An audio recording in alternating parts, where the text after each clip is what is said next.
Welcome to VHS Voyage, where you can join our journey to find, watch, and discuss movies on VHS that we've never seen or never knew existed. I'm Matt. I'm Devin. In today's episode, we're going to talk about Innerspace.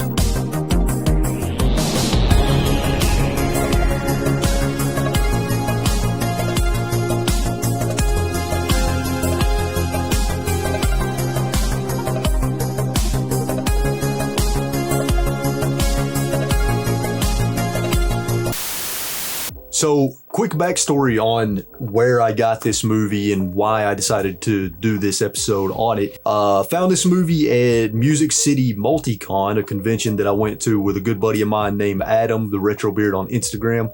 He saw this movie and he recommended that I checked it out. So I decided to buy it, and we decided to do an episode on it. So we're going to talk about Innerspace. Before we start talking about the story of the movie and getting into some of the nitty gritty details, Devin, hit us with some facts and information. This is directed by Joe Dante. He did Gremlins 1 and 2, Piranha, Matinee, The Burbs, Looney Tunes Back in Action, Small Soldiers. So he did a lot in the 80s and 90s. Nice. IMDb.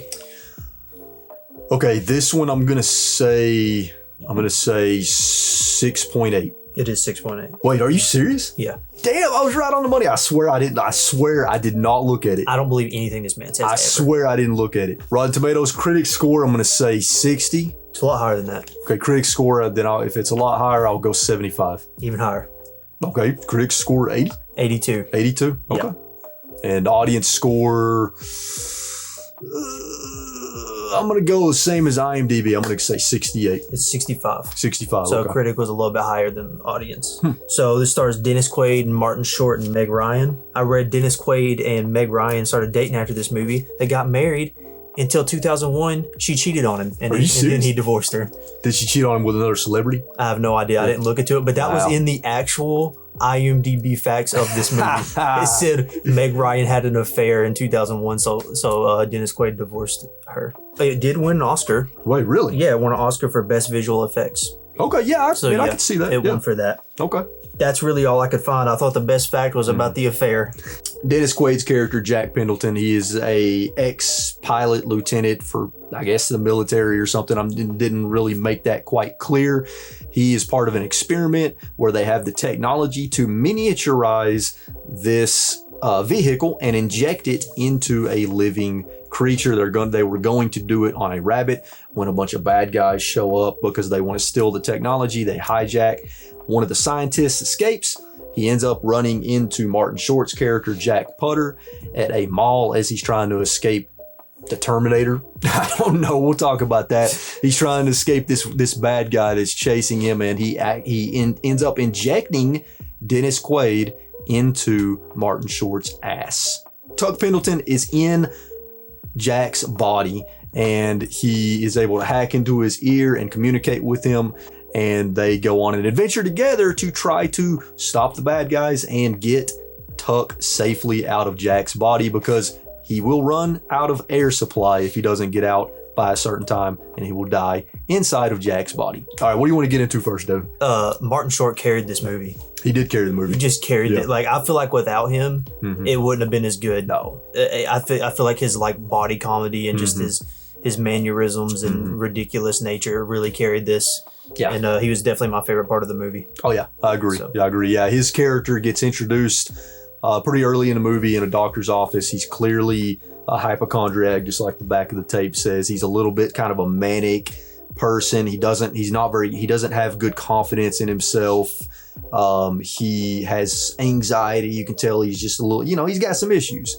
So of course, throughout the course of the movie, he has some character development. And by the end of the movie, he's this super confident guy that's ready to take on whatever's thrown his way. The one thing that I thought was pretty entertaining is when Tuck first hacks into Jack's ear to be able to talk to him. Of course, naturally, Jack thinks he's losing his damn mind because he's hearing voices in his head. So there's a lot of sequences of, him, Tuck trying to convince Jack that he's actually in his body and that this is real. It's not in his head. And, Jack goes to the doctor's office and all this other stuff. And he's like talking out loud in front of people and people think he's talking to him. So they tried to do some comedy with it. I didn't think it was all that funny, but, they tried. Yeah, you saying it wasn't like all that funny. I don't know if there was any jokes that like really made me laugh, even though it has Martin Short in it, who I usually always laugh at because I think Martin Short's one of the best. Yeah. So I didn't think the movie was really all that funny. Yeah.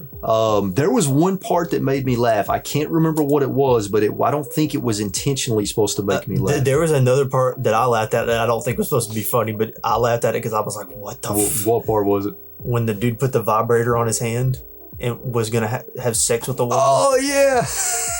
Was that the Terminator guy? Yeah. That? Yeah. Okay, so let's explain. Yeah. Okay. So there's a bad guy. The bad guy that starts chasing the scientist out of the lab whenever the bad guys hijack the experiment. It's like they're trying to insinuate that this guy's an android or something. Yeah, he's like Inspector Gadget. He like takes things off of his hands and puts new things on his hands. Yeah. But there's a part where he's going to have sex with a woman and you see him put this big thing on his hand and you just hear it start vibrating and then it cuts. I was like, damn, I don't think I caught that. Oh, you didn't see that? Yeah, I don't think so. Dude, wow. I'll put it in the video. Yeah. You can see the clip right now. He puts it on his head and then all of a sudden you just hear the vibrations and she's like laying back on the bed and I was like, okay.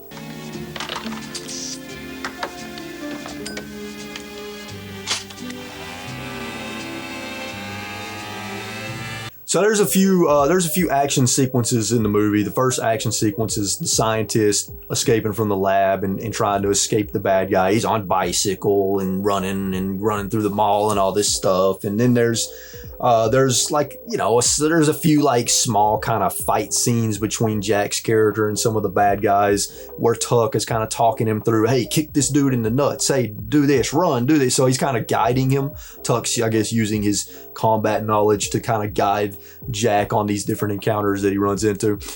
There's an action sequence where Jack has been kidnapped. He's in the back of like a freezer truck.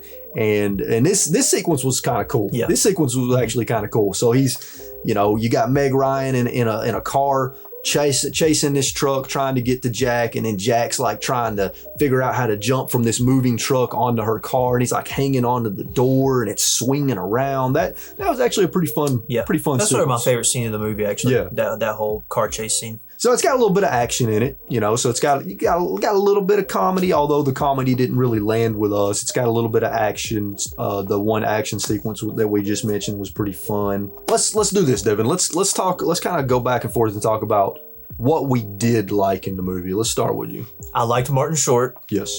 I thought when they were inside of the body, some of the visuals were cool. Yes. And just traveling through the body and the different things and how he would react. Mm-hmm. I don't know if I loved anything. Mm-hmm. I felt just kind of okay about everything that was there. I don't know if I loved anything. Everything was just okay though. Mm-hmm. The visual effects inside the body were really fun to see. They were very impressive. Kind of disgusting at times.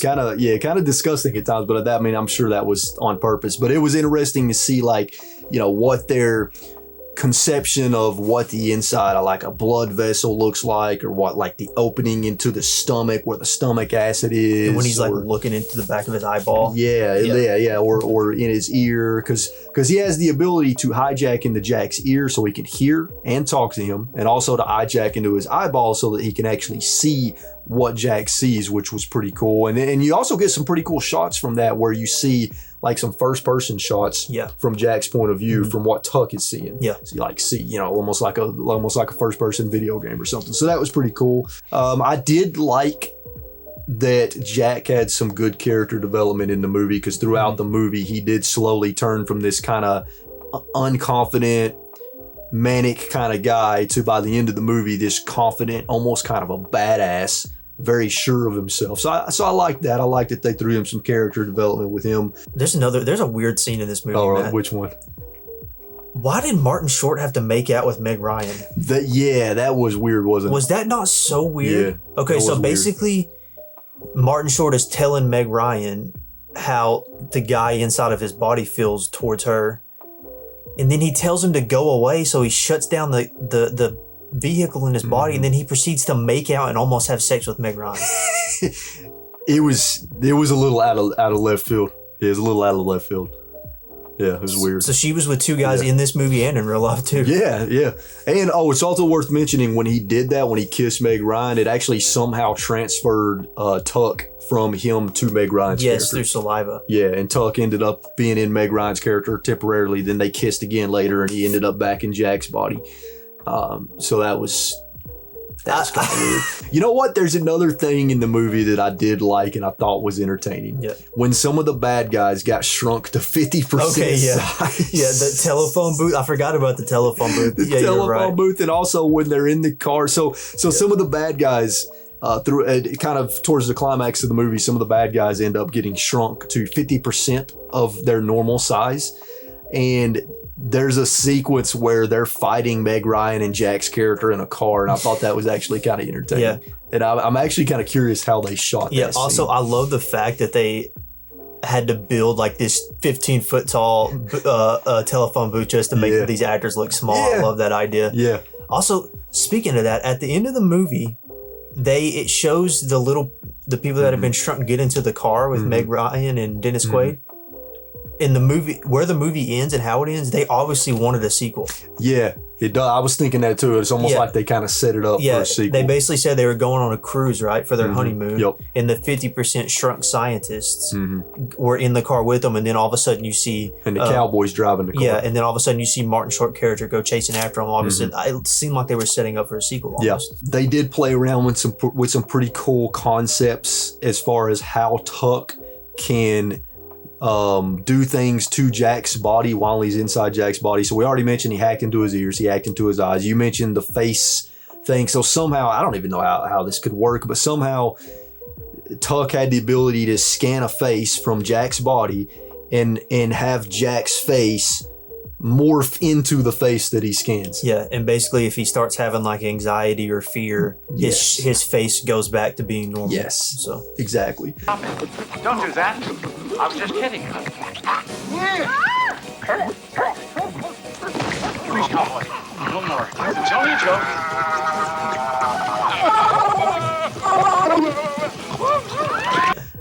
Also, there are parts of the movie that kind of insinuate that well, that actually doesn't insinuate. Tuck is able to hack into Jack's adrenal gland and actually increase his adrenaline to make him a little bit stronger. So that was briefly mentioned a few times in the movie. And then one thing that I thought was pretty cool is there was one part in the movie where Tuck hacked into Jack's ears and supercharged his hearing so that he could hear those FBI agents or whatever they were on the other side of the glass. Yeah. Exactly what's going on Explain here, it to right? me then. But we're not the only ones working towards miniaturization. Don't you think I know that, Niles? Yeah, I can hear them. Yeah, I know. Shut up and listen. Let me talk about one of the things I disliked most about the movie, about Innerspace.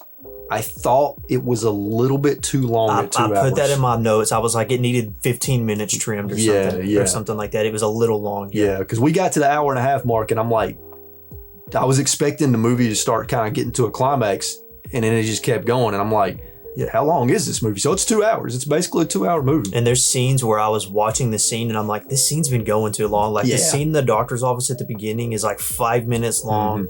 That's way too long. I can't remember. There's another scene that I felt like was way too long. I can't remember exactly what it was, but even watching the movie, I was like, this scene right here specifically is going too long. Yeah. So anyways, let's go ahead and talk, but let's just get into our final thoughts about the movie.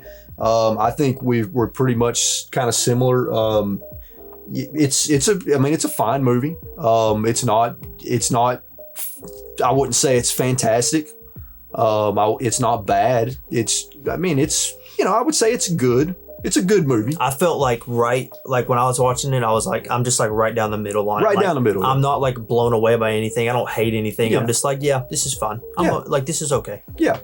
Now, with that being said, I think we're both on the same page that it's not really a keep it. I probably wouldn't watch it again. I wouldn't either. Yeah. And again, just to clarify for maybe those of you that are new to the channel, when at the end of the video we decide if we're going to keep a VHS tape or not, and basically our metric is if one or both of us would watch the movie again, then we keep it. Otherwise, we give it away. So just because we decide we don't want to keep it doesn't mean we don't like the movie, doesn't mean it's a bad movie. Sometimes it does, but not always. It just means that it's not a movie that we would that we could see ourselves watching again. So we're not going to add it to the collection permanently. You know what that means? That means we're going to be giving away this copy of Innerspace. And I do want to mention this copy was factory sealed. So this is a minty copy of this movie, minty. So if you want to enter that giveaway, check out the Instagram page, VHS.Voyage. I'll leave that information in the description down below. Look for the post. You will have 1 week from the day this video goes live to enter the giveaway. So make sure you act fast so that you can enter in time for the drawing. If you want to watch other movies about going inside somebody's body, Osmosis Jones. I thought you were going somewhere else with that. Oh, you thought I was going to talk about porn? Yeah.